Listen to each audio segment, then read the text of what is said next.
முதல்ல எல்லாரும் என்னை மன்னிக்கணும். நீங்கள் நினச்ச மாதிரி இந்த கல்யாணம் முடியாமல் ரொம்ப சிம்பிளாக நான் நினச்ச மாதிரி முடிஞ்சதால என் மேலே எல்லாரும் கோவமாக இருப்பீங்க. உங்கள் பிளான் பிரகாரம் இந்த கல்யாணம் முடிஞ்சிருந்தா நீங்கள் போட்ட பட்ஜெட் படி 35 லட்சம் ரூபாய் இந்த கல்யாணத்துக்கு செலவாகியிருக்கும்.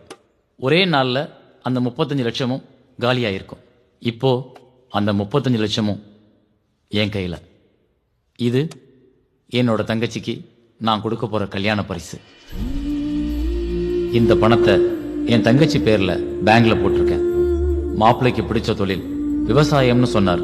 அவர் பேர்ல பொள்ளாச்சிக்கு பக்கமா ஒரு 25 ஏக்கர் நிலம் 5 வருஷம் லீஸுக்கு ரெஜிஸ்டர் பண்ணியிருக்கேன். இது அதுக்கான அக்ரிமெண்ட். அவர் உழைப்புல 5 வருஷம் கஷ்டப்பட்டா அதை அவரே சொந்தமாக்கிக்கலாம். பிடிச்ச தொழிலும் அன்பான குடும்பமும் அமைஞ்சிட்டா யாருடைய வாழ்க்கையிலையும் பிரச்சனைகள் வராது. பொருளாதார ரீதியா வர்ற பிரச்சனைகளால தான் நிறைய குடும்பங்கள்ல டைவர்ஸ் வரைக்கும் போகுது.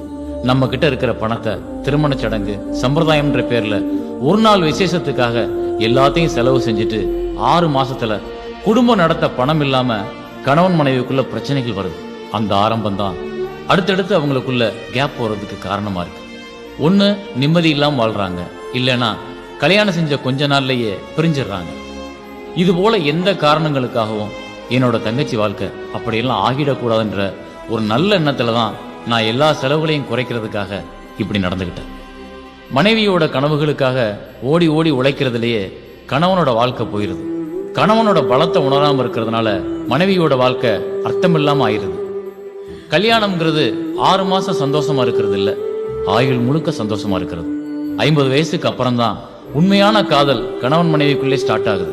அது வரைக்கும் அவங்க தாக்கு பிடிக்கிறதுக்கு 2 பேருக்கு அண்டர்ஸ்டாண்டிங் ரொம்ப முக்கியம். அந்த 50 வயசை எட்டுறதுக்குள்ள ஏகப்பட்ட சோதனைகள் வருது. அதை நீங்க கடக்கிறதுக்கு பணம், தொழில் இதெல்லாம் ரொம்ப முக்கியமா இருக்கு.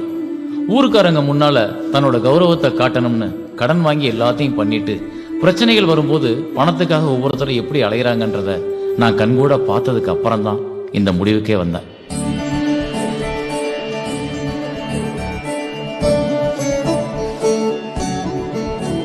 கணவன் எல்லாம் செஞ்சிருவான்னு நினைக்காம அவனோட வருமானத்தை வச்சுக்கிட்டு என்ன செய்ய முடியும்னு தெரிஞ்சு தேவைகளுக்கு ஏற்ப திட்டமிடுற மனைவியா நீ இருக்கணும். அதே போல மனைவி கேட்ட உடனே அவளை சந்தோஷப்படுத்தணும்னு ஓடி போய் கடன் வாங்கி எல்லாம் செஞ்சு மாட்டிக்காம உண்மையான வாழ்க்கை என்னன்றத அவளுக்கு புரிய வச்சு சந்தோஷமா வாழ்ற கணவனா நீங்க இருக்கணும்.